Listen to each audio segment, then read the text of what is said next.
കാഞ്ഞങ്ങാട് മണ്ഡലം യു.ഡി.എഫ് സ്ഥാനാർത്ഥി ഷൈജി ഓട്ടപ്പള്ളിയിൽ വെള്ളരിക്കുണ്ടിൽ പര്യടനം നടത്തി. ഓശാന ന്യായ പ്രമാണിച്ച് ദേവാലയത്തിലെ പ്രാർത്ഥനകൾക്ക് ശേഷമാണ് ഇദ്ദേഹം പ്രചാരണം ആരംഭിച്ചത്.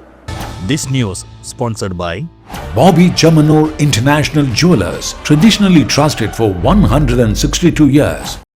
യേശുദേവൻ ജെറുസലേം നഗരത്തിൽ പ്രവേശിച്ചതിന്റെ ഓർമ്മ പുതുക്കി ക്രൈസ്തവർ ഓശാന ഞായർ ആചരിച്ചപ്പോൾ വിശ്വാസികൾക്കൊപ്പം ചേർന്ന് ക്രൈസ്തവ ദേവാലയങ്ങളിൽ കാഞ്ഞങ്ങാട് മണ്ഡലം യു.ഡി.എഫ് സ്ഥാനാർത്ഥി ഷൈജി ഓട്ടപ്പള്ളിയിൽ വെള്ളരിക്കുണ്ട് സെന്റ് ജോർജ് ദേവാലയത്തിലെ പ്രാർത്ഥനകൾക്ക് ശേഷമാണ് ഇദ്ദേഹം ഞായറാഴ്ചത്തെ പര്യടനം ആരംഭിച്ചത്.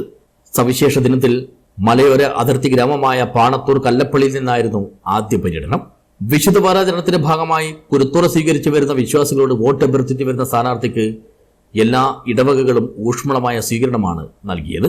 വെള്ളരിക്കുണ്ട് ഫറോന വികാരി ഡോക്ടർ ജോൺസൺ അന്ത്യാംകുളത്തിന്റെ അനുഗ്രഹം തേടിയായിരുന്നു സ്ഥാനാർത്ഥിയുടെ മണ്ഡല പര്യടനം. എൽ.ഡി.എഫ് സർക്കാർ നടപ്പിലാക്കാത്ത ആദിവാസി ഭൂപ്രശ്നവും മലയോര ജനത അനുഭവിക്കുന്ന വന്യമൃഗശല്യത്തിനും പരിഹാരം കാണാത്ത സർക്കാരിൽ നിന്നൊരു മാറ്റമുണ്ടാകണമെന്ന അഭ്യർത്ഥനയോടെയാണ് സ്ഥാനാർത്ഥി വോട്ടർമാരെ സമീപിച്ചത്. DCC secretary PV. Suresh, PV. Ibrahim, Umeshan Velur, M. Jayakumar, Prince Joseph, S. Madhusudanan, AJ. James, Johnny Tholampuzha, Jose Pulickal, PV. George, Sunny Elavunkal, Madhusudanan Balur തുടങ്ങിയവരും സ്ഥാനാർത്ഥിക്കൊപ്പം ഉണ്ടായിരുന്നു. News bureau, Vellarikundu.